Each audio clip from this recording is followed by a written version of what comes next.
special meeting. Thank you for your attention to that, of the Personnel and Hiring Committee. I'm Councilmember Tim McCosker. Let's start with the roll call. Councilmember McCosker. Here. Councilmember Rodriguez. Councilmember Soto Martinez. Here. 2 present. Thank you. So we have 4 items on the agenda. I'd like to hold 1, 2, and 4 for discussion. We'll take item 3 on consent, but we'll start with public comment. Is there anyone here for public comment? Hearing none, we will close public comment. Thanks very much. I think it would make sense for us to start with the item, which is the Convention Center. That's item 4. Could you read that into the record? Oh, we should do the consent calendar first. Okay. The consent calendar would mean that item 3 is taken on consent, and that would be the motion Yaroslavsky, Rahman, Harado relative to accommodating city employees experiencing menopause. Can you call the? Very good. Councilmember McCosker. Yes. Councilmember Soto Martinez. Yes. Okay, that item is approved. Excellent. Thank you. Can you call item 4 into the record? Okay. Item 4, previously considered on October 24, 2025, motion McCosker Harado relative to hiring status in connection with the Los Angeles Convention Center expansion and modernization project. Thank you so much. I know that today we have the CAO, Personnel Department, Bureau of Engineering, and Tourism. I think we have tourism here. And I believe the mayor's office may join us. They're always invited. Can you please come forward? Can that whole group come forward? We have at least 4 seats. Come on up. So just for context, I wanted to bring this item to the committee to make sure that we are tracking the LACC expansion and modernization project. We have made a gigantic commitment here, and in that commitment, it begins with a hiring plan, and I want to make sure that we are staying on the hiring plan and making sure that we're putting ourselves in the best possible position for success, which is on time, on budget. And so I thank you for being here. And why don't we get just a quick overview so maybe you can answer some of the questions that you would anticipate we would have, and I'll begin with our CIO. I really appreciate you being here this morning.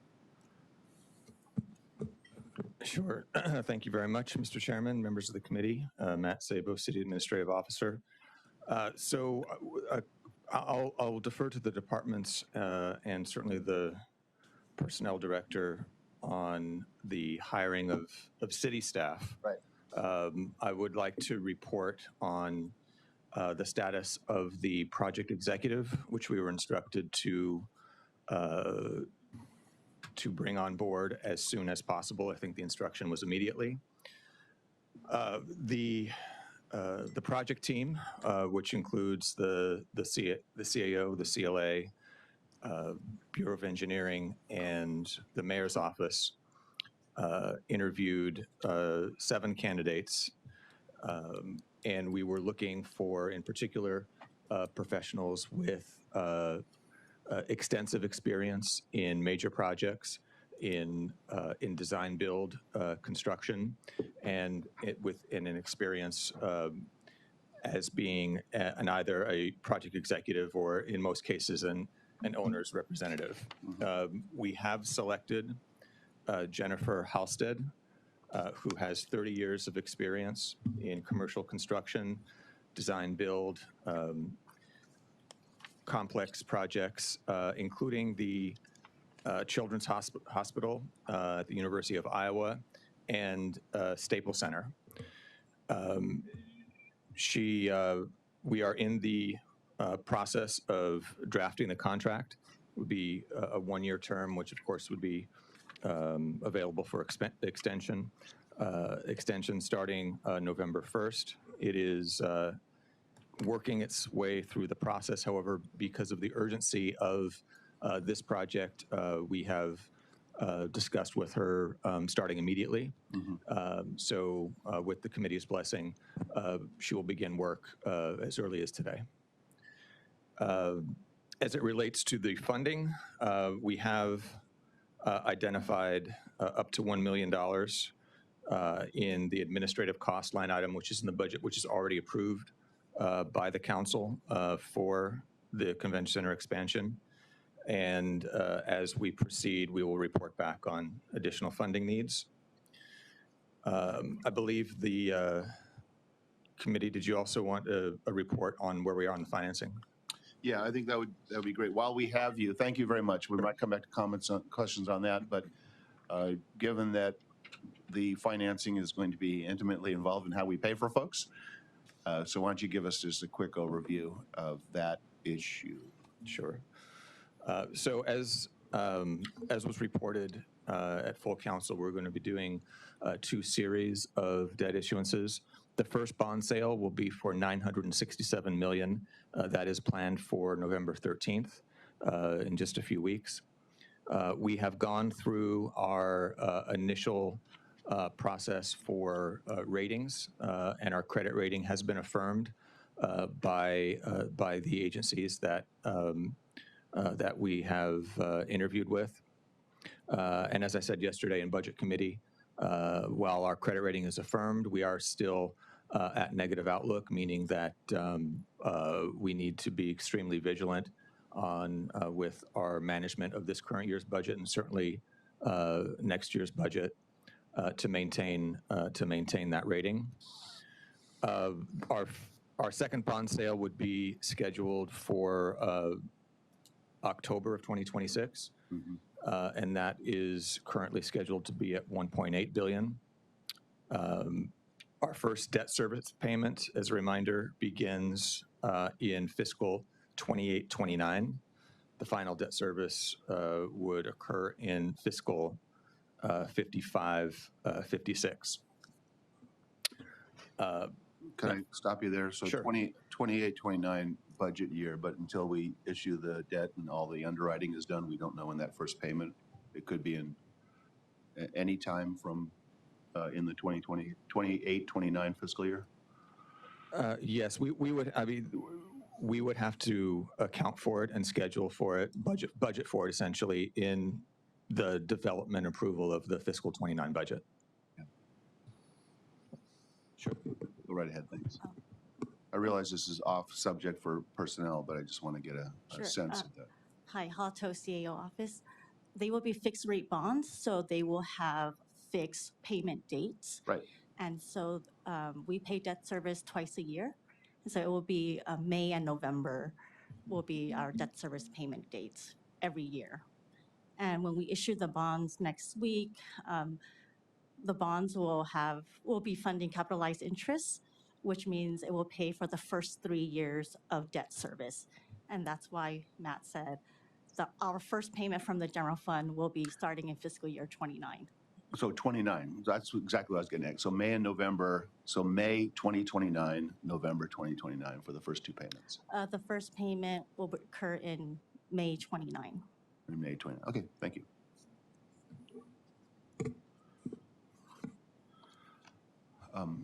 Going back to the executive position. So on the executive position, you, CLA, CAO, and what was the other participating party? Mayor's Office and Bureau of Engineering. BOE, Mayor's Office, did the interviews, selected an individual. There are processes beyond us today saying, go ahead. I mean, but maybe the personnel department can describe those processes. Well, presently there are, as far as the hiring goes, there's 23 positions that are identified as critical. There are lists for 19 of them. Hold on, let me grab my. Just want to focus just on the executive for the moment. Oh, okay. But thank you. for that. Okay, I'm sorry. Is the executive an employee position or a contract No, position? I'm sorry. The executive is a contract position. Okay, got it. And it will be contracted with my office. Mhm. And we have developed the contract, developed the scope of work. It's in its final approval process with the city attorney currently. Okay, that's what I was getting at. Yeah. So, but given the urgency, if the person begins at her risk. Correct. And we've had that conversation. She's willing to begin work immediately. And that is our intent. We would intend to essentially start work today. Okay. I mean, I only speak as one person, And I don't know we have any formal authority, but I think it does make sense for you to engage the person today at her risk, knowing that as a contract employee, a contract worker, that contract will come when it comes. It'll have the terms that it has. I think that as a matter of law, it's been authorized and budgeted. And so you proceed at your risk, she proceeds at her risk. Are there questions about the executive? Adam, you can just officially list me. I'm present in the meeting. So on the matter of the hiring, was the CLA's office involved in the interview? The CLA was involved in the development of the initial list. They did not participate in the actual interviews, but they have been kept apprised of the process. So they've been kept apprised but not involved. They've been involved. They didn't participate in the interviews. Okay.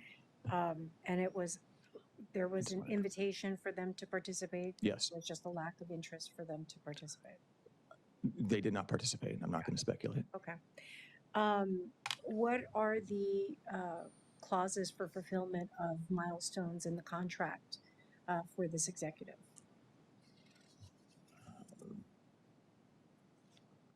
For milestones, Right, because I mean, Sure. look, you fail to meet the milestones, we missed the Olympics, you miss like a whole host of things, so someone's got to be held accountable. I assume that's the executive, right? well, the executive.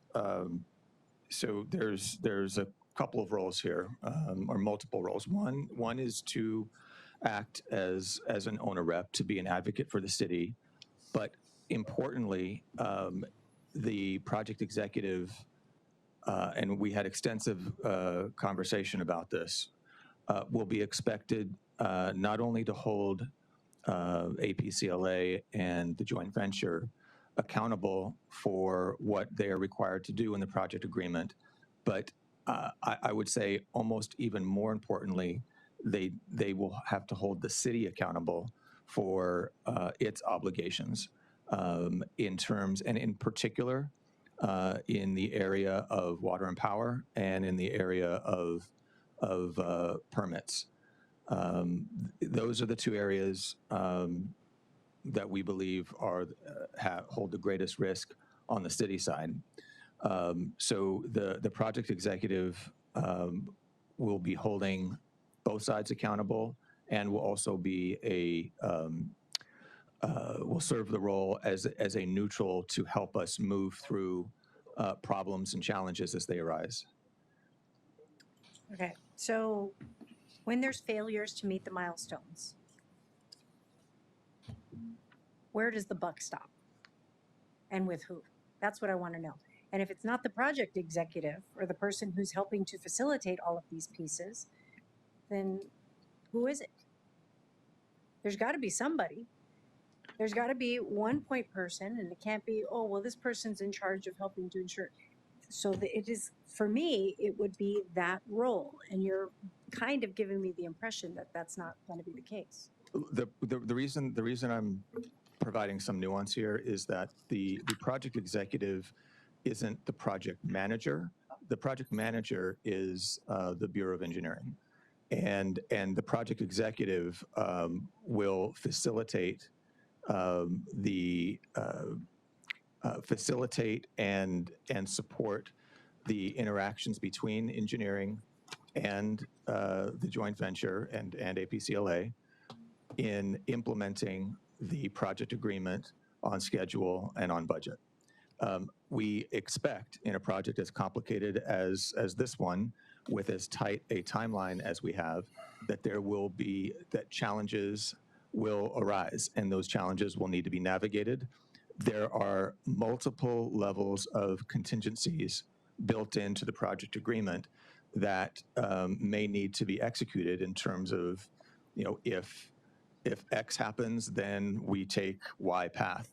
And the project executive, who has extensive, as I said, 30 years experience in large, expensive, complicated projects, will work as a facilitator, in some cases a mediator, to get to the solution as quickly as possible without, and kind of break down the walls that sometimes can occur when one side has a very strongly held point of view and another side has a very strongly held point of view.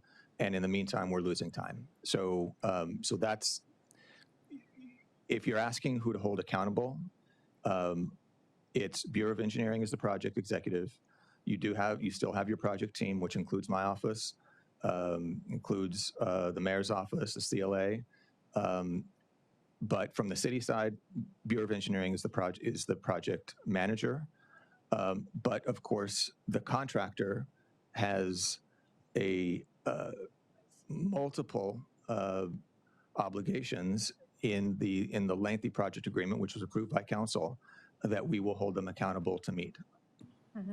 How does this mimic the structural oversight that is applied to the people mover? I can't comment on that in terms of the people mover and the similarities or differences. Hold on, can you hold for just a second? There's a guy in the front row wearing sunglasses, the dog on his lap, a yellow shirt. He's waving his arms and making it hard for me to concentrate. He's also speaking to somebody, I don't know who.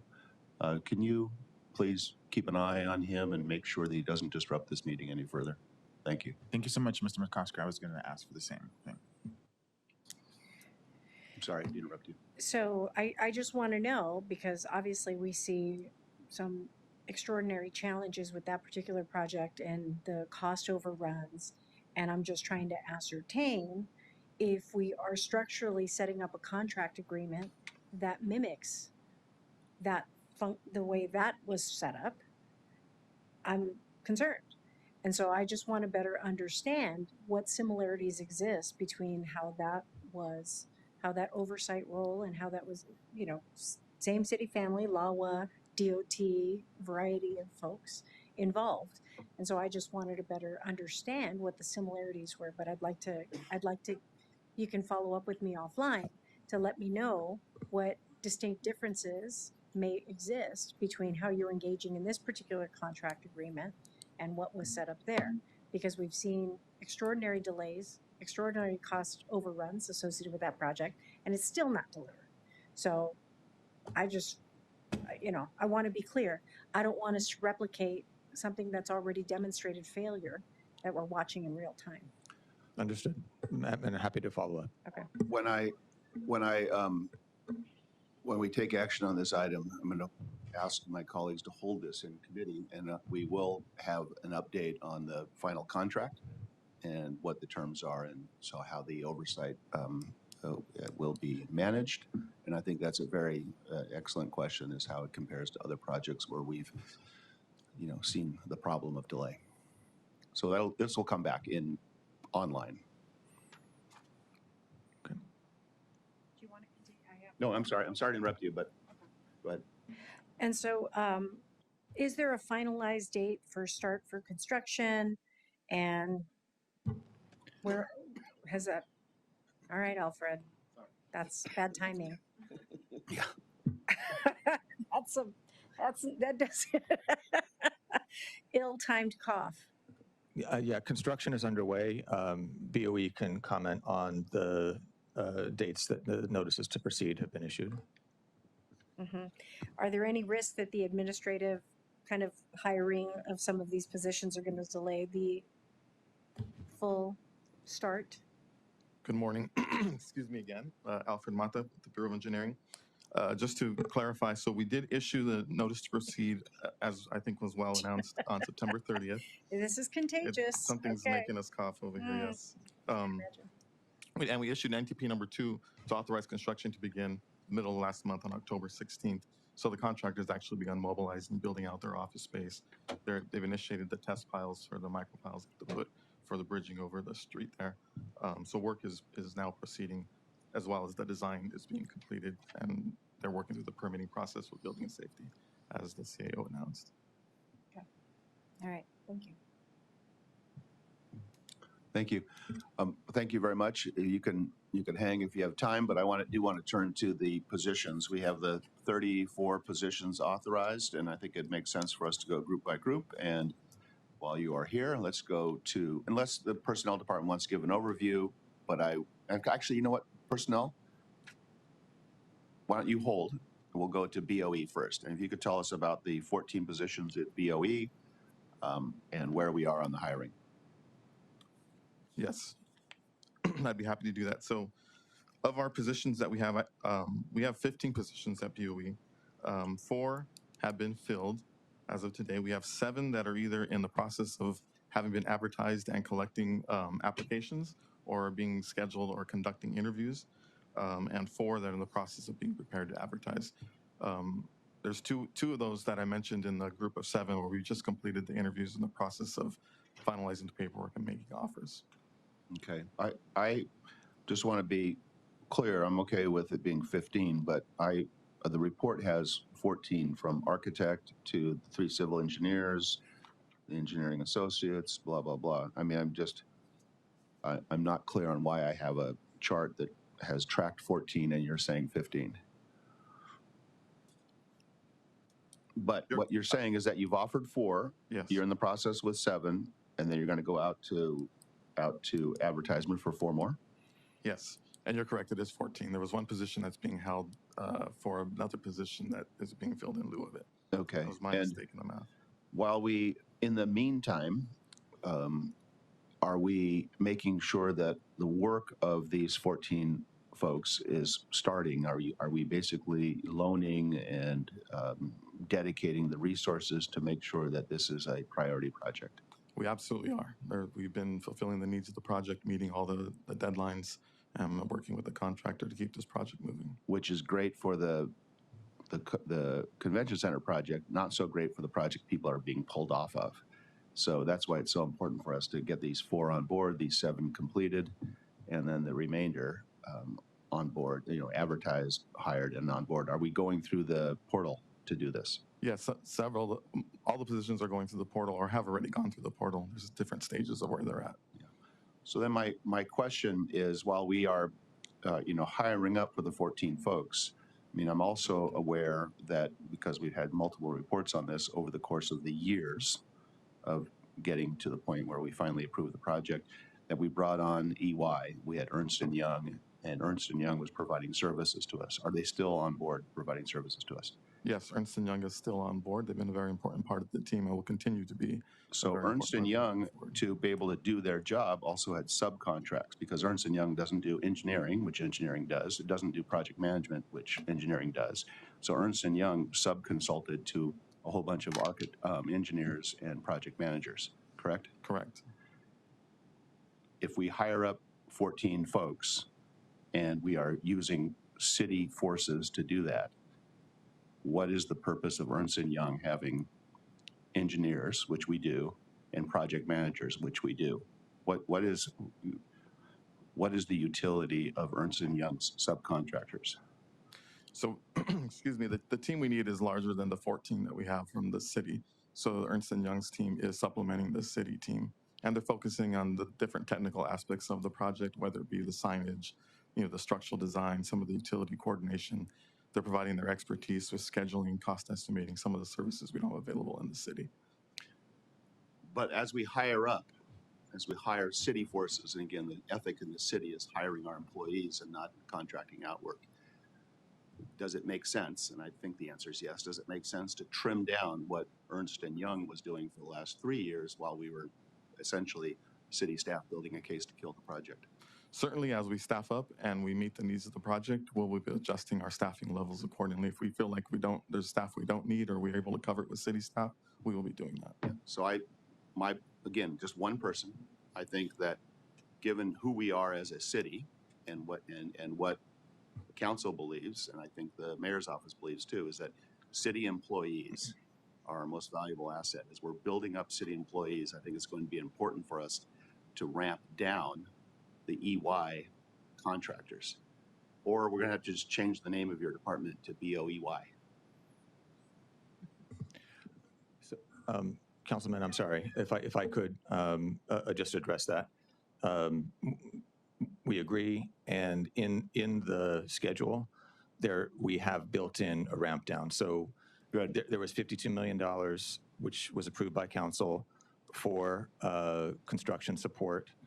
And again, as Mr. Mata said, it's expertise largely expertise that the city doesn't have. It's expertise on scheduling, on signage, on events. These consultants were critical in advising the city to build the best possible project agreement. It is over the 3 years, it is front-loaded, and the contracts wind down as we complete the project. Because we have a great department. BOE is a fantastic department. We have great professionals. As we continue to build the professionals, I think that we need to rely on those professionals, and I appreciate that. Wind down those specialties that EY didn't have. They went out and hired contractors. I mean, think of the absurdity of that. We brought in an accounting firm, and an accounting firm hired a bunch of sub-consultants to do the work that our department does. Project management and engineering, and we do it really, really, really well. And I realized that we were in a different time. A couple of years ago, it was to, I think, personally, one guy speaking, was to build a case against the project. We got through that. So that's my pitch. Can we, so we'll keep this on the agenda. I appreciate the hard work of bringing folks aboard, because I think that these 14 resources are the most critical part of the project. But we will also turn to Con Ed. Oh, but do you have questions? Questions? Con Ed. So Con Ed, looks like we have 11 in Con Ed, and just want to get a sense of where we are on those. Good morning, Mr. Chair, council members. Yes, so for the 11 positions, we've basically, in summary, we've filled 9 of them, or at least there are 9 dedicated of the 11 to the project. So we have filled on the inspection side 8 of the 9 positions. To some of your question earlier, yes, we are loaning them from other places, but we have to, because there is work going on. As of yesterday, I think I understood there were 4 contractors, about 50 people on site. So this early part where we really make sure we engage with the contractors so they know our presence is there and they know we're watching the different work that they're doing. So they're working. On the compliance side, we did fill 1 MA through the transfer portal. The other position is a compliance program manager, which is more unique to our bureau. So we won't be able to use the transfer portal, but we are in the middle of searching for the position to fill it.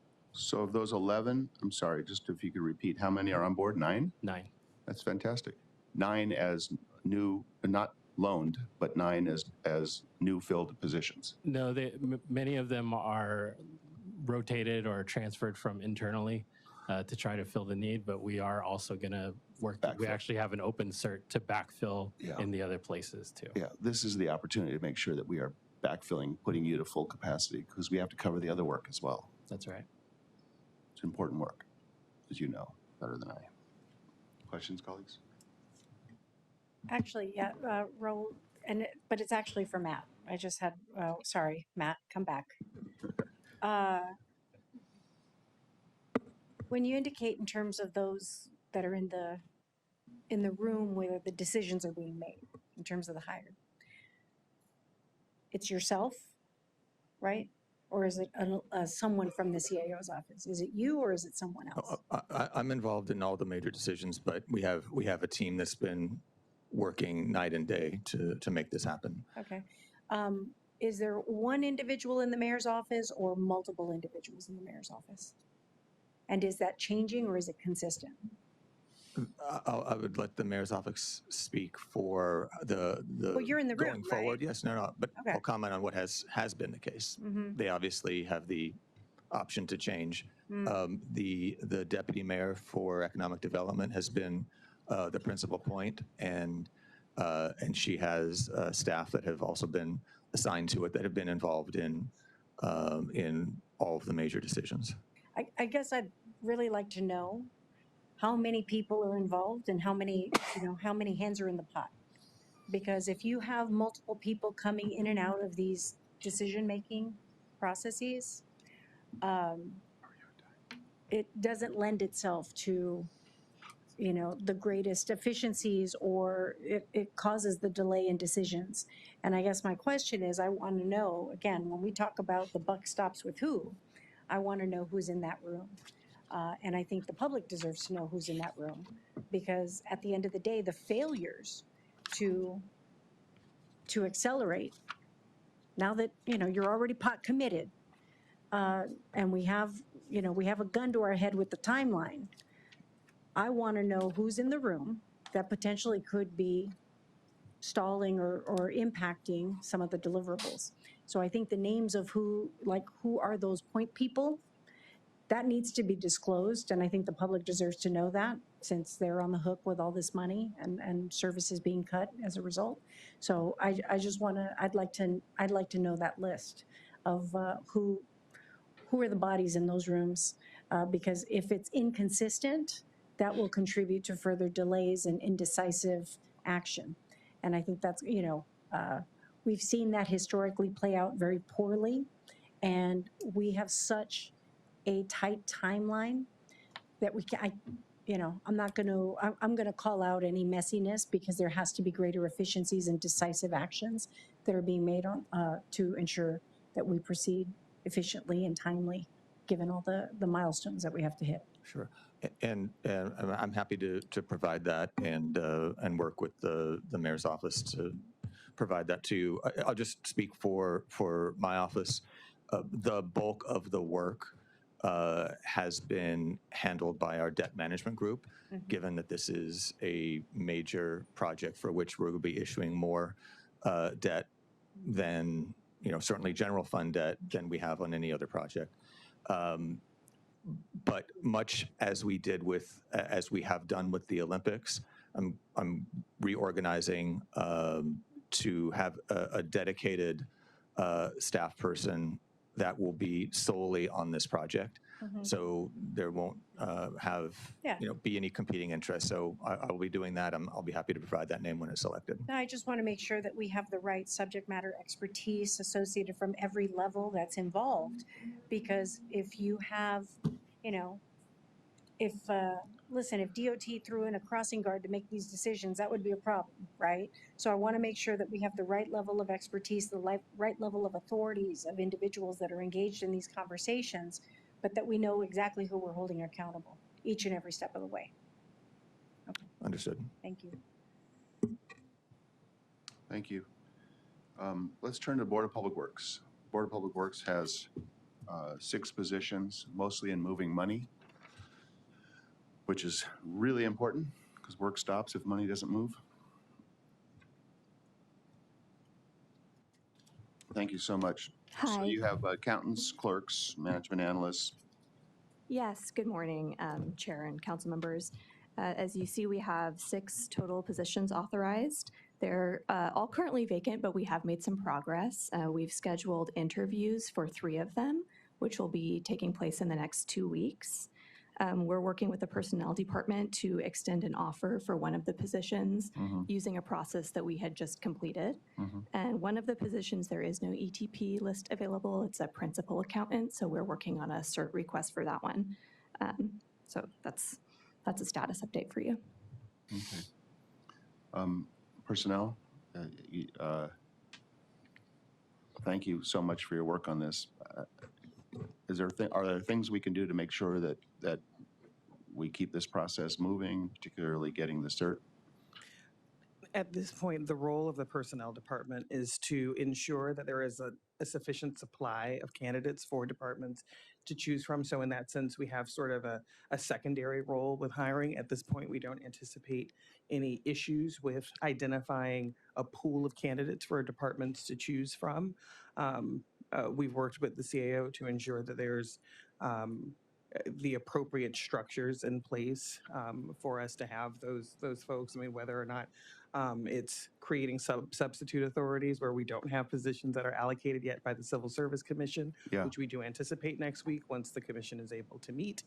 Those are the types of structures that we're trying to sort of kind of temporarily place so that departments can move forward without any sort of a delay. But we do have eligible lists for most of the candidates for 19 of the 23 position classes that we're Mhm. looking at. Mhm. We have, we're building eligible lists for 3 of them, and then we have one eligible list for, I think it's senior engineering associate.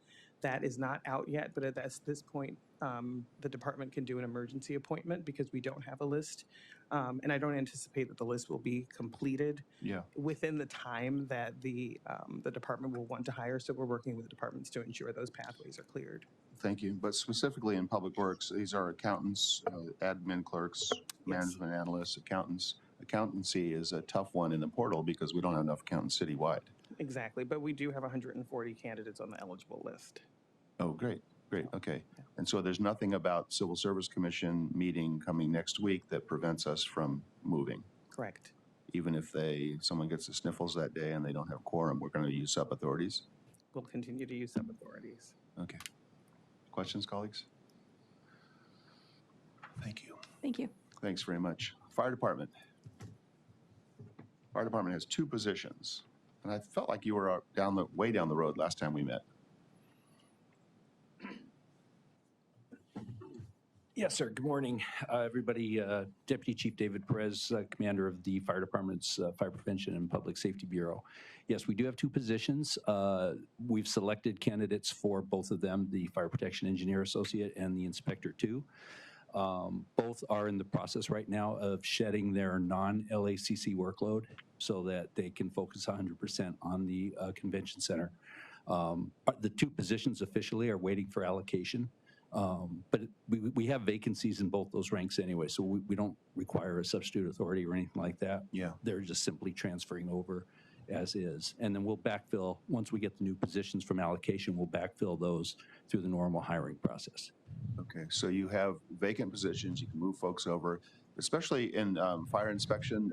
I would imagine you're using folks that are from the downtown fire inspection crew, and that's also a place that's been highly impacted. We have so much need for, right? We got a lot of work Yes, sir. downtown. Yes, sir. It will impact that area for a little while. I have a meeting this afternoon at noon with BOE to discuss timeshare for that early phase, particularly when we may not need the Inspector 2 full-time at Convention Center so that he can try to maintain workload with the rest of the Bureau. But you, sorry to interrupt, but you probably have a pretty full we're trying to inspectors look for list that. now. Do you have an active inspectors list now that you can pull people off of? No, we don't. We do not have an active Inspector 2 list. The Inspector 1 list is currently going through. We just closed filing. We have civil service interviews coming up in December, or exam in December. I assume interviews will be January. But we don't have an Inspector 2 list. That's an internal PGA. Our personnel services section was suggesting we wait until probably March or April to do that one. Yeah. We also have a strategy that we can use, which is an LOA with UFLAC that allows us to take new Inspector 1s and put them directly into these Inspector 2 spots as in lieu training positions. That worked very well for us last year. So we can go that direction as well and not wait for the Inspector 2's test. And use the LOA for the backfill. Yes, sir. I mean, I'd rather have, I think, just again, without the expertise you have, I'd rather have the LOA used on the backfill rather than on the convention center. Correct. It'll definitely be for the backfill. For the convention center, the Inspector 2 we've selected is a very good, very diligent inspector. Plus, he's going to have, we have a Inspector 2, probably one of the best we've ever had back on a 90-day rehire, who's going to be working behind the Inspector 2 assigned to LACC, who will be mentoring him and pulling him along. Because for us, this particular project, doing all of this work in the same areas we are running at full capacity, the largest public assemblage occupancy in the city, it makes this whole project particularly complicated. So having the second inspector as a 90-day rehire to guide and mentor the Inspector 2 full-time assigned will be a really good option for us. Great, thank you. Questions, colleagues? Nothing? Thank you very much, really appreciate it. So for personnel, thank you very much. I know that you are touching all of these and tracking. Is there any concerns as you hear all of this or issues that you've already identified that you need our help on? Not at this time. And just to clarify my point earlier, we don't have a list for senior architect. I said engineering associate. I Right. believe. It's senior architect. Okay, But that makes more sense, yeah. yeah, that's it does. And then also for the fire inspector, but the fire department is working out their circumstances. Right now, there's nothing that we need from this body. We'll continue to work with the departments and report back to you as requested. Does your department have any role in assisting on making sure that we ramp down sub-consultants? I'm going to go back to my EY issue. I just need to make sure that we are keeping true to our commitment that as we hire up employees, we're not putting ourselves in a position where contractors or subcontractors are doing their work and we're displacing the opportunity for, growing our employee base in a responsible way. Right. We don't have the direct role other than ensuring that the supply, so as long as it's reported to the personnel department what types of roles are being ramped down, which need to be ramped up within the city, we can ensure that we have an exam process or a list established for those classifications so that the departments can ramp up in real time. Great.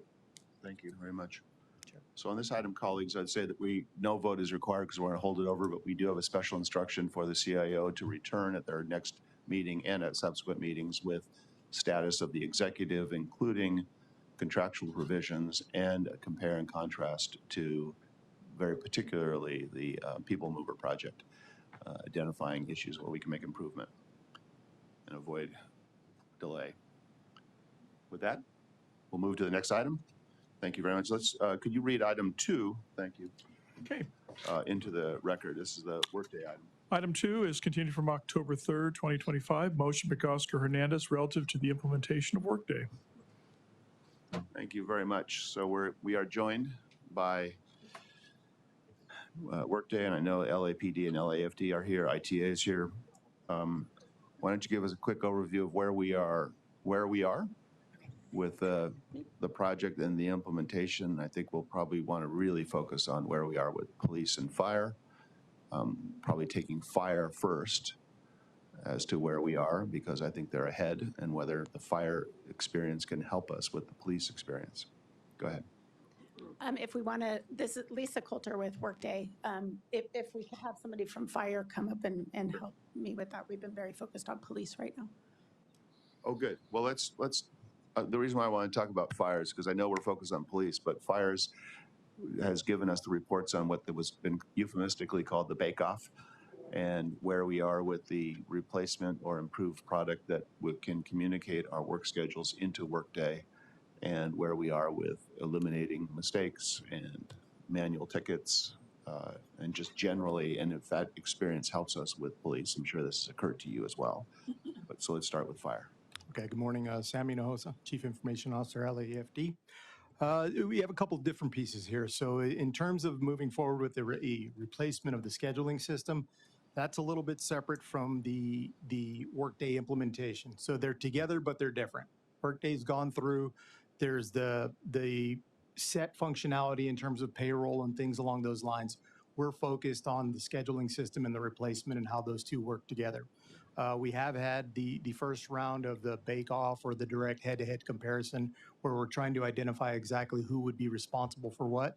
I don't think there were a lot of aha moments in that. I think we're pretty well in line with what we expect from Workday and what we will need from a third-party solution. As we've come through there, though, our people in fire want help, and sometimes they will mistake, hey, this is an HR problem that we need to talk to Workday about, because that is where it is going to reside with, this is what a new system is going to do with us, for us on the scheduling system. So we have those conversations back and forth. After the initial presentation from Workday, we had questions on the payroll side. After the initial presentation from the third-party vendor, we had questions on the HR side. So we have follow-ups, met with the groups, got their questions, and we'll set up secondary meetings that are coming up in the next couple of weeks. I believe we're targeting the 25th or around there with Workday, and a similar date with the other party that's involved. Mm-hmm. Here is my major concern with the third-party scheduling solution. They've shown us physically what they can do for most parts of scheduling. We have not seen the critical component in V-hours and how they will manage that. that's a non-starter for us. I'm So sorry, if I just didn't understand. You haven't seen the critical component of what? the hours, the overtime hours tied to yeah. projects. So if they're not able to successfully show that they can handle that major portion of our scheduling system, Right. we will likely be forced to go out to full RFP and go away from a piggyback type of contract. Okay. So that is what is outstanding for the third party. What's outstanding in my mind, and I'll let ITA and Workday speak for themselves. Whenever we get to a solution, whether it's a piggyback or another company coming in here, we will have to map the function and truly understand who is responsible for what. So we don't end up in front of council members saying, well, they said this and we said that. That has to be clear up front. And it only becomes more evident the more meetings we have. We have to agree upon it. We have to understand how the API is going to work, how the information is going to flow back and forth, and go from there. And as we do, everybody needs to be in the room as we continue to build out. So I'll pause there, but that's where we're at with the third party. Okay, go ahead. Ed Magos with ITA. I'd like to also just add a point that has become clearer both with Fire and LAPD. When we think about other systems integrating into Workday, we realize that the model today is what's called a pay input, meaning that calculations about pay are originating outside of Workday and are coming into Workday and saying, pay this person a certain amount. The model that we want to move to is if other systems are being used for various reasons, scheduling and otherwise, we want a time input to come into Workday so that Workday is still using time and information about an employee, where they're at, what their pay grade is, what work order they're using, et cetera. And all of the MOU and calculations for pay will be done in Workday. That allows us to then, as new agreements are made across the city, Workday is the system of record to calculate pay. Mm-hmm. So that is the shift that is happening, and it's the recommendation in speaking with controller, with personnel, with the CAO. That model is really where we need to get to, irrespective of kind of other scheduling systems. So wasn't that the original scope of work with Workday?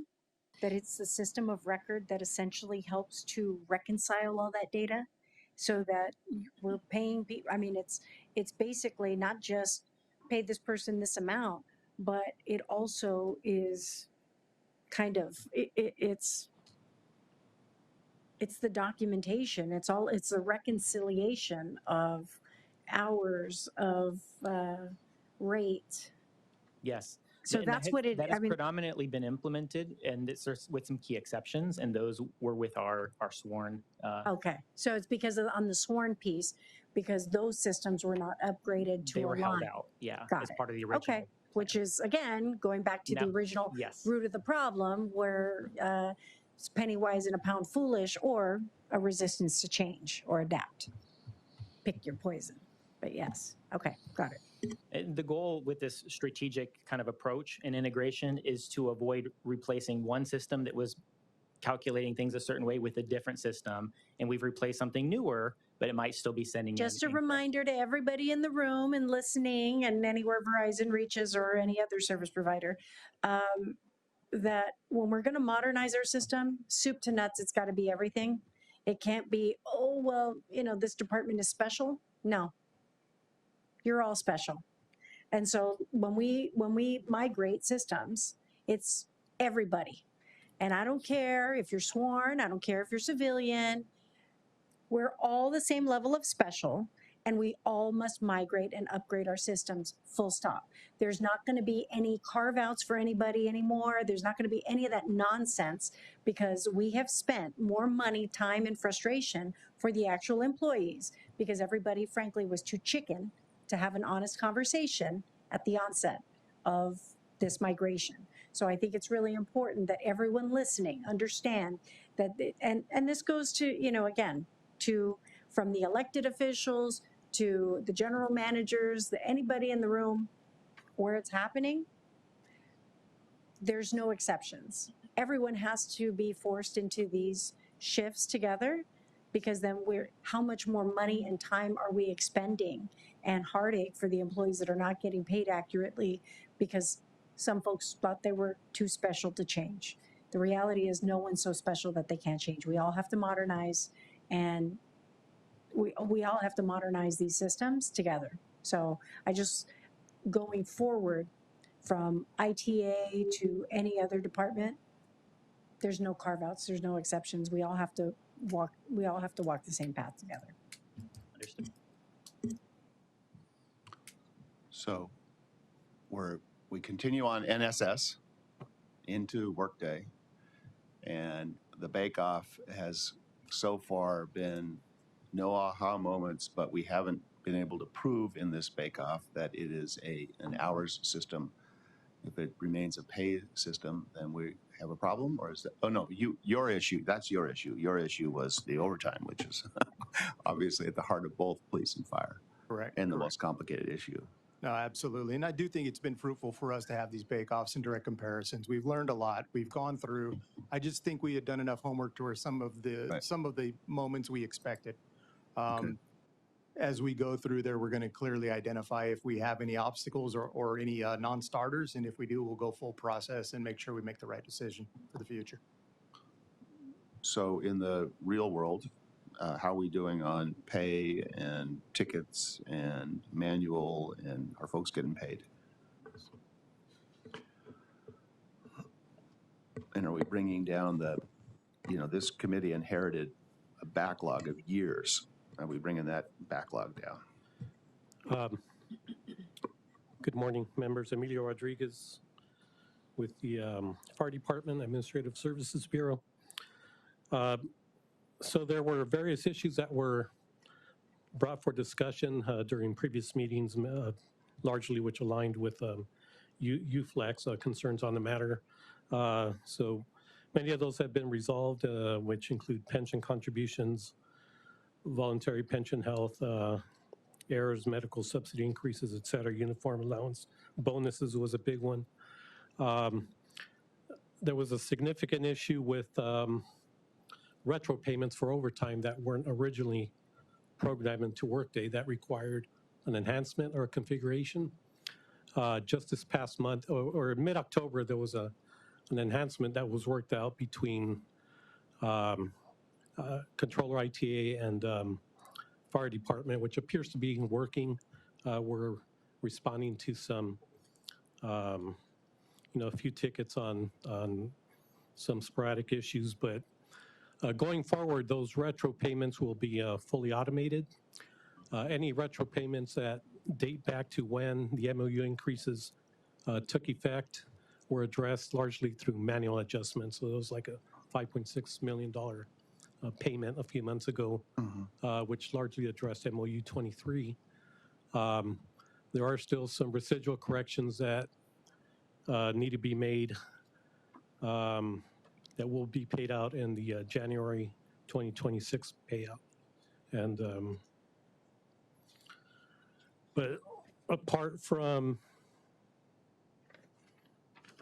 retro payments, there are still other issues that have surfaced that are, again, in discussion between Fire, ITA, and Controller, for which there are open tickets. These are sick time not cascading properly in pay, so it's largely a resolution, which requires resolution between sick time accrued and sick time already taken with members, absence deduction issues, unearned compensated time off, issues with pay slips not showing absence balances, and a few others that are still under discussion and resolution. Are those universal problems, like everyone's having a similar problem, or are these one-offs? And if it's the latter, why? Do we know why? I mean, when it comes to sick time, for instance, it would mostly impact members who have been using their sick time and it's not properly adjusting with what they're accruing. So, I can only speculate that it affects the proportion of the membership that, each of these issues corresponds to. So sick time is probably universal. Unearned compensated time off, that's probably a larger issue as well. But they're currently being investigated through continuing weekly discussions with our offices. But do we think that's a problem with NSS and how it's being put in, or do we think that's a problem with how Workday understands the communication that they get? That's still under investigation, and we're sorting that out through the continuing discussions. Okay, that's, sounds like a problem. I mean, sick time works unless you use it. Right. That's a problem. Go ahead. Can I? So just to add, those particular cases are typically something that would be handled in a time tracking solution. So these are manual things I think that we put into place where we're having to reconcile after the fact and do some things to babysit data, where a time tracking system of any kind would actually be doing those calculations natively. But in the communications with NSS and Pacer, were these things happening? If the answer is no, then it identifies that maybe there's a problem with the way Workday works with NSS, or Workday works with. So one element that did occur in Pacer is Pacer did do some cascading calculations. So when balances were brought to zero, additional balances would be pulled in, and it would kind of move through an order. That was not initially delivered on the Workday platform. That was an enhancement that I believe has been done and ready, and I think some minor pieces are still being worked out on the testing side with Fire, but it's ready to go, and so that will alleviate some of these here.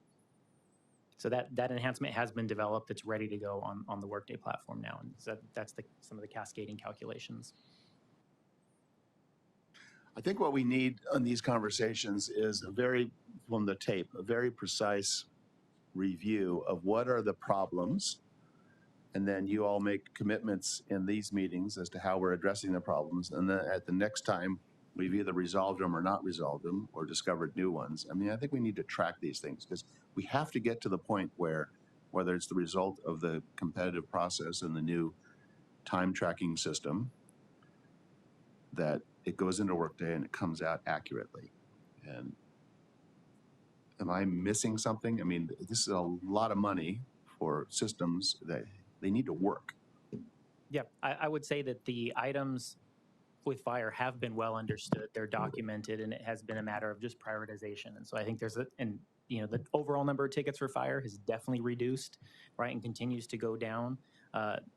They're not all being worked on concurrently, and so that's really just kind of we're crossing off each as we go through, working with Fire weekly to understand where their priorities are and where the attentions need to be.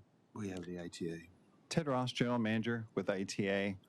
If I'm understanding the question correctly, first and foremost, when we refer to time tracking, we're referring to the vast majority of departments. People enter their time, the validations are done in real time, so we don't encounter any of the issues that are being described, whether it's LAPD or LA Fire, because the system, my time gets entered, my sick balance gets tested immediately. I could not post my time without that validation.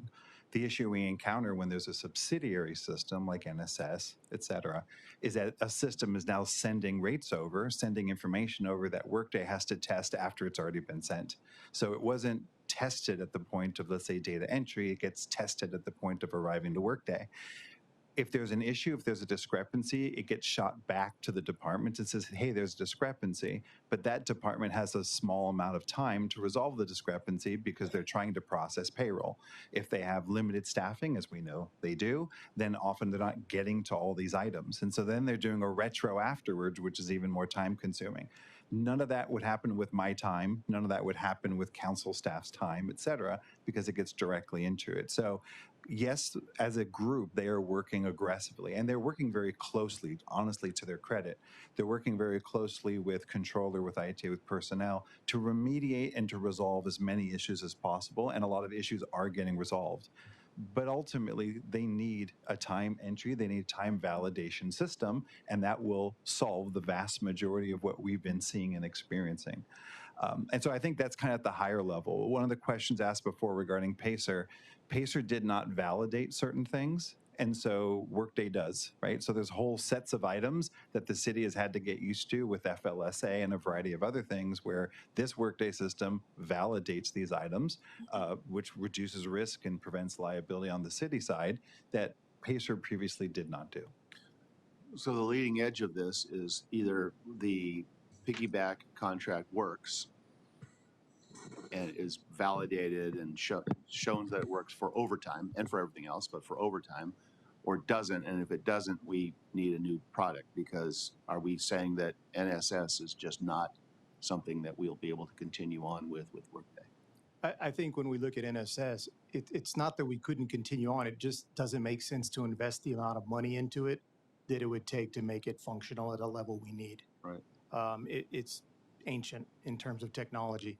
As we go through, we have talked to the third party about their ability to cascade sick time and things along those lines. The biggest red light I have right now is the overtime.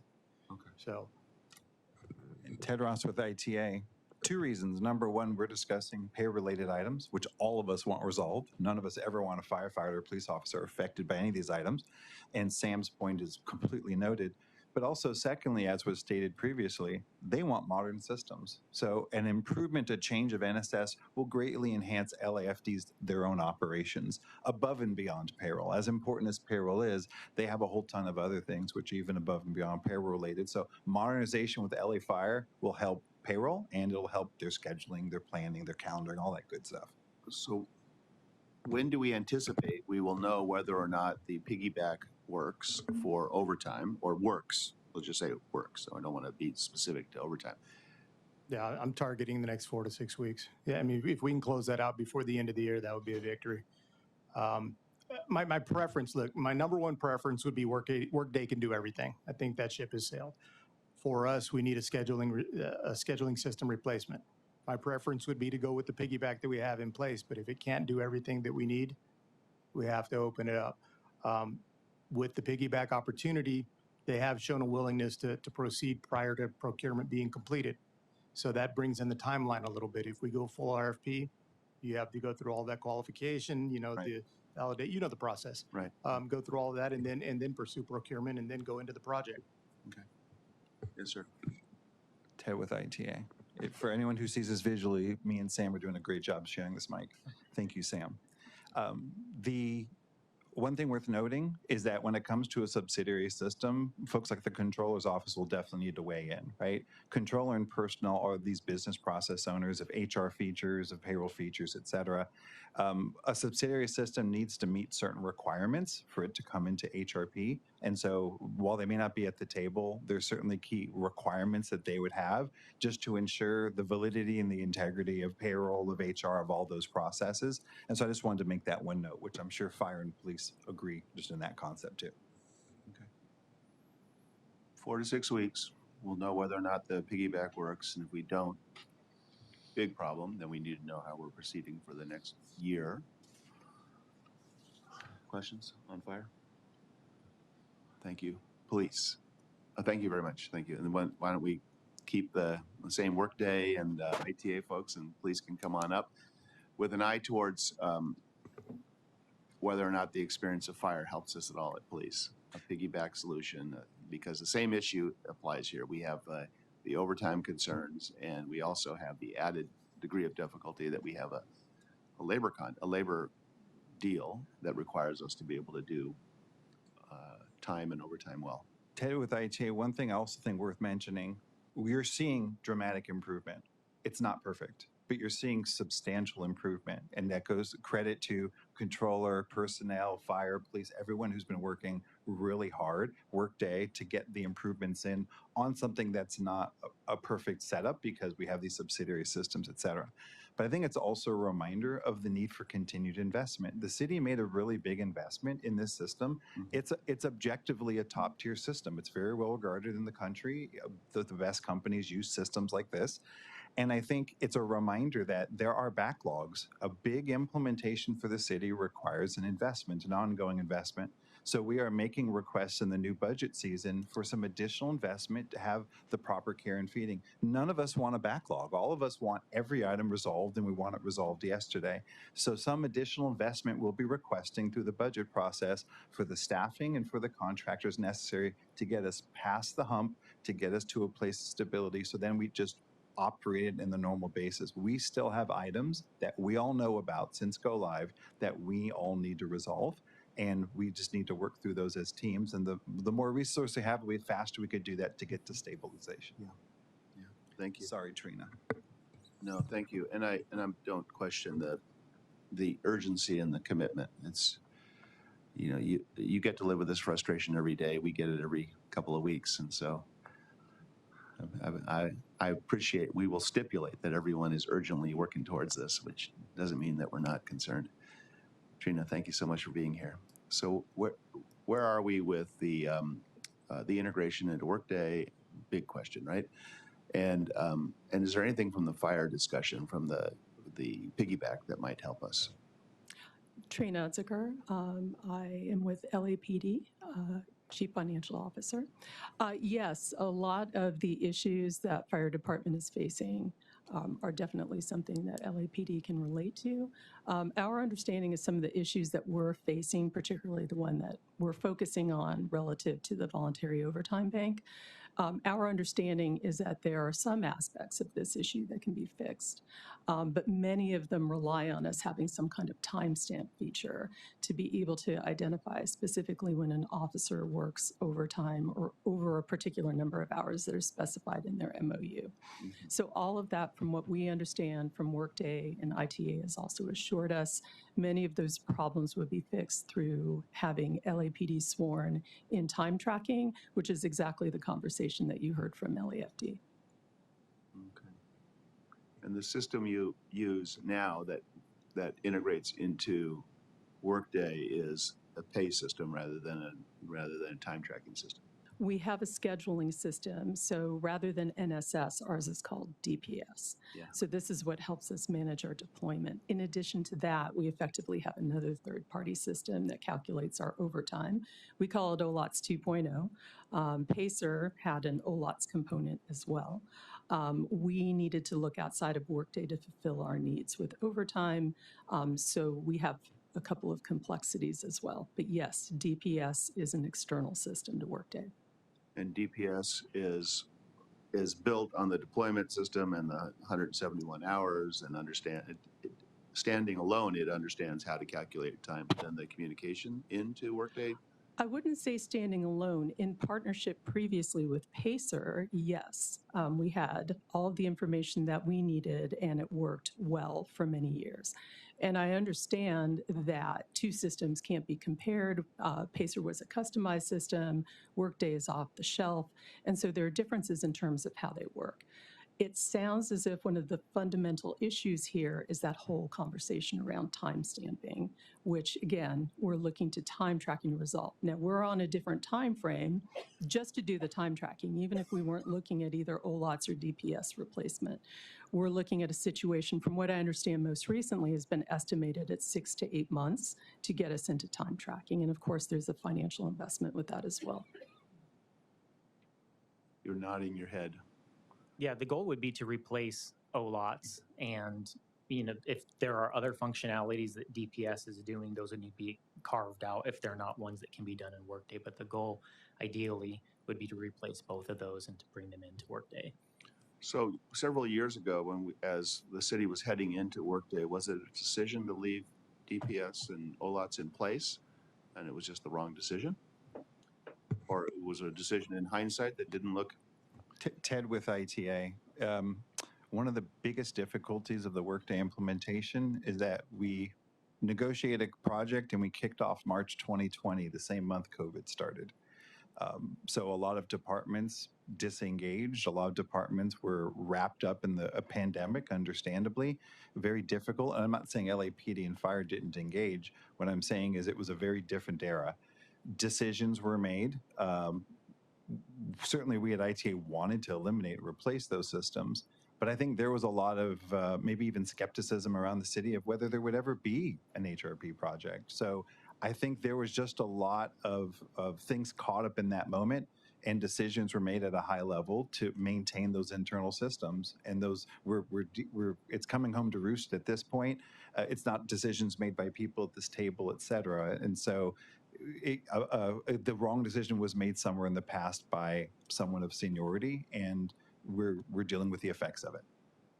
Okay. And I would add that on the technical side, we would be in a different place if these other systems were modern and configurable, and we're able to make changes on those side. Successful integrations require configuration on both sides, and these other systems, from my knowledge, are more or less frozen or kind of in a maintenance mode. as Sammy Nahosa mentioned, could be very costly to modify or even touch them. I can't speak for the police side, but so really all the weight is on Workday trying to kind of twist itself in to make it work, and it can only do so much without something changing on the other side, which is really why we need to bring everything in so it can be configured centrally, or have modern platforms that are working properly with the right architecture. So how are you, real simple question with probably a more complex, it's only simple for my purposes, not yours. How are you managing every other Wednesday then? How are we, what are we doing? Well, we are managing as best we can. We're identifying, and it's not just every other Wednesday, although I appreciate that that's when That's the moment. That's when the paycheck happens, right? It is challenging for us to explain to our personnel who are calling in with questions about issues that they see on their paycheck. It's difficult for us to explain to them what the issues are. There's a lot of research that our staff have to do to be able to dig into that. There's going to be some manual work that's going to have to happen to be able to fix some of the issues. For example, the time stamping that I mentioned. It's not currently a feature that we have access to. So we have a couple of options. We can look backwards and try to fix that, and we do that when we can. But I think to Sam's point earlier from LAFD, it's very difficult to handle all of that manual work. All of us have small staffs that we're working with. In our case, we have a number of vacancies. But in addition to that, we've been working hard with Workday and with the HRP team. We meet with ITA every other week. We update them on our snow tickets. We let them know what our most urgent issues are. We also work with personnel as well. We have a regular standing meeting with them. With this voluntary overtime bank issue, we've been working very closely to try to fix as many issues as we can by the end of the week. And that's been a joint effort of the folks at this table, ITA, Controller's Office, Workday, Mayor's Office. We've all been huddling together every afternoon to try to figure out how we can solve some of these most pressing problems. Some of them, yes, are systems limitations within Workday. Some of them are a result of us using a third party in a couple of situations. But what I can attest to you is that our staff have been working very closely to try to mitigate any risks that are associated with the paychecks. And maybe most importantly, since we're ultimately the end user and the client, and we don't have control over the configuration, and we don't have, to Ted's point earlier, control over whether we actually received licenses or not. That seems to have been a decision that was voted off the island well before my time. But what we've been doing is trying to communicate as clearly as we can to both the HRP team and Workday what our issues are so we can continue to work together to solve them. Okay. So that's day-to-day management of the system, and then we need a long-term strategy and decision points about how to put ourselves in the best possible position with a new or different product, a new product, I'm sure, that can timestamp and get the information into Workday so Workday knows how to cut a check. Yes. Is there a light at the end of that tunnel? I don't mean is there a result, but are we structurally built right now to have people together, and I'm thinking on the executive side, that say, okay, here's the problem, here's a set of solutions, here's how we're going to recommend a set of solutions, because it's not committee work, and we are going to put ourselves on a path to buy this product by this date, and if to do so, we would need to have whatever, an RFP or a piggyback or whatever. Is that activity happening somewhere?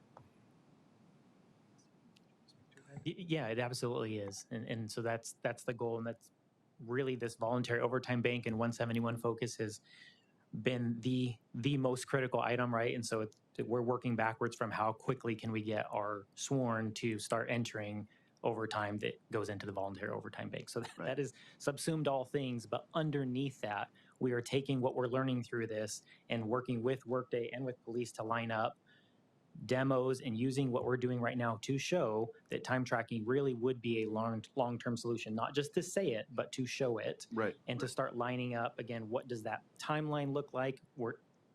you'd mentioned I think 8 to 10 months.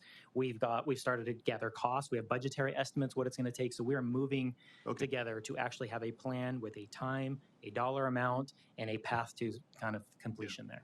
Because we can identify the problem, and then we have to be in groups of people that can commit to a solution and then and I think the role for the council is going to be the hard decision of approving contracts, approving money, approving a product, approving an RFP, or whatever it becomes. I'm not dictating that. But there has to be a sort of an executive decision-making group that comes up with a plan and says, is this the plan that we can afford? Oh, our city controller's here. I'm sorry, I was looking over there and I saw your colleague and I didn't see you. I apologize. No, no worries, Controller Mejia. And to this last question you asked, similar to what we did for LAFD, how we sent a 8-page letter specifying what the department needs. I'm working with LAPD and ITA to not just tackle this 171 issue, but the whole payroll issues that we're experiencing as a whole. So you'll be receiving a letter similar to that. So that way you guys have that solution and something tangible to approve. So I just want to let you know that that is the end goal. Thanks, I appreciate that. Yes. Lisa Coulter with Workday. I just also wanted to add, we've got the immediate things that we're working on with the VOB and the 171 issues. In addition to that, obviously long-term, but 8 months is a long ways away. Yeah. And there are some immediate things that we're committed to look at from a manual process perspective to make sure that we have the best interim solution in place, much like we did with fire with some of the pain points they had. So Workday is committed to that level of effort as well. Thank you. Thank you. We're going to hold this item over, the larger item of Workday over. I think police and fire is what we can hit today. But I do want to get to our last agenda item. So there's no action necessary and there's no action that could be taken since I'm alone. Thank you, Councilmember. Oh, well, I can't make a motion, but we're going to continue this item and instruct the group to report back at our next meeting with dates for the completion of testing and the implementation solution. We did have a quorum when that was thrown out, and hearing no objection at that time, I'm going to say that's the order of the day. Can we go to item 1 where we can't take any action? But I take it we'll have a verbal report, and I appreciate you hanging in there for all of this, everybody. These are big, meaty issues, and I know your time is valuable. Can you read item 1 into the record? Item 1, follow-up reports from various departments relative to citywide layoff management related matters last heard on October 24th, 2025. Thank you very much. We probably have time for a brief report and an update, and I appreciate you've been working so hard on this. So why don't you go ahead? Good morning, Councilmember. Melissa Blasco with the CAO. I actually don't have a big update for today. As you know, we've been reporting regularly on the status of the number of employees that are still occupying positions that were eliminated in the 25-26 budget. That number has gone down to 275. That was as of a little less than 2 weeks ago. We've been running the numbers roughly every 2 weeks, so we'll have a new number for you soon. But as of this point in time, I'm still looking at that same 275 number that you have from our report that was issued about 2 weeks ago. Thank you. And I really appreciate that. It was 275 and it was 205 in fire, in police. In police, that's correct. Yeah, and I think that the 205 is really going to be the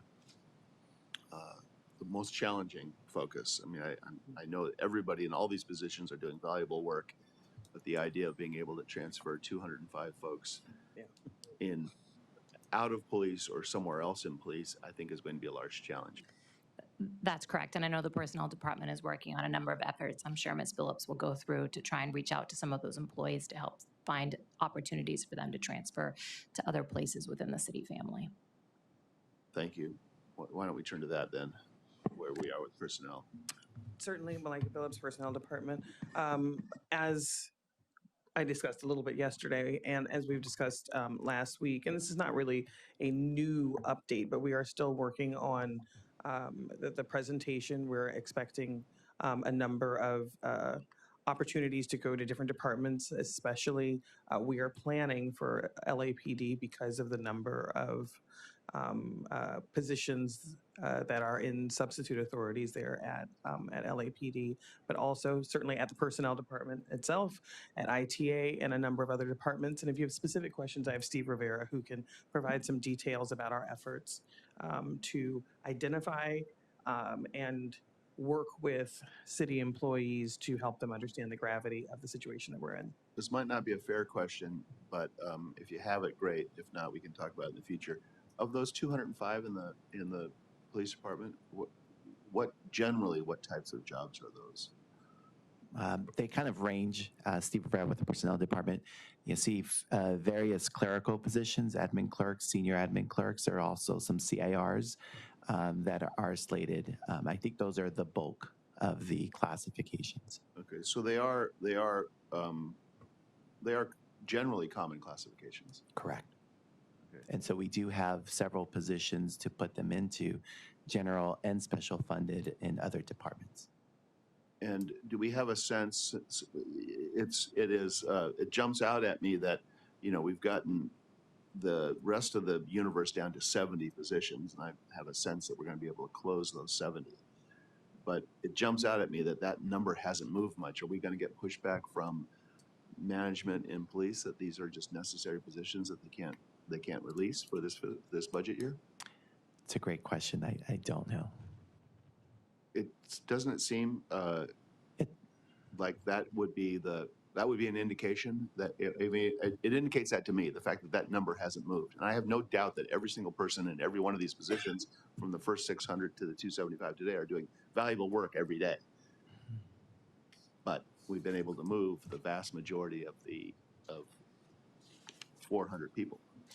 What I could say is the presentation, as we're calling it, the roadshow, one of the things that we did do to ensure that the message, and I think we discussed this slightly last time, is consistent, is we did present the content to the CAO, our executive team here in personnel, and with labor. We're actually meeting with EAA today. We've already met with ASME, and they are on board with the content, the tone of the presentation, and the specific information that in general, although the labor agreements were a great result, we need you to move.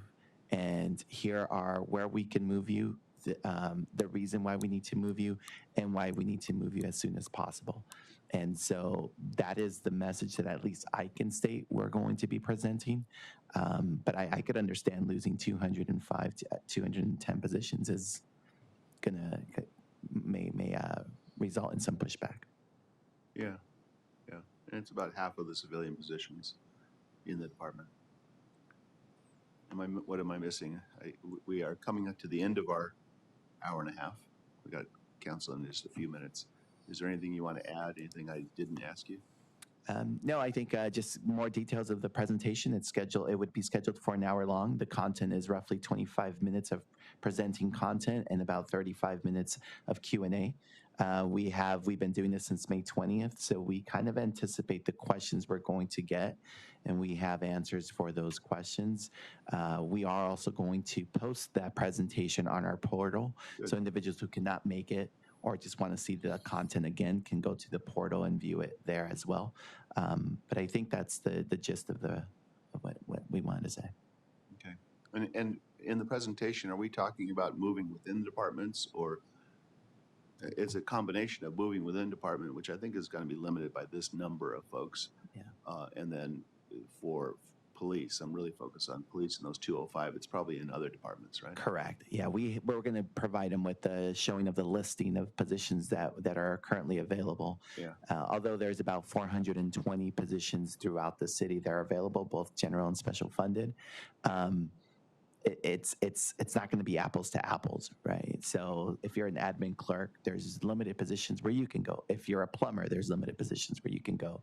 That's why it's important that if there is a position where you can transfer, that you act on that ASAP, because if not, someone else may do so, and now they are less likely to be impacted by the next fiscal year budget than someone who doesn't take it.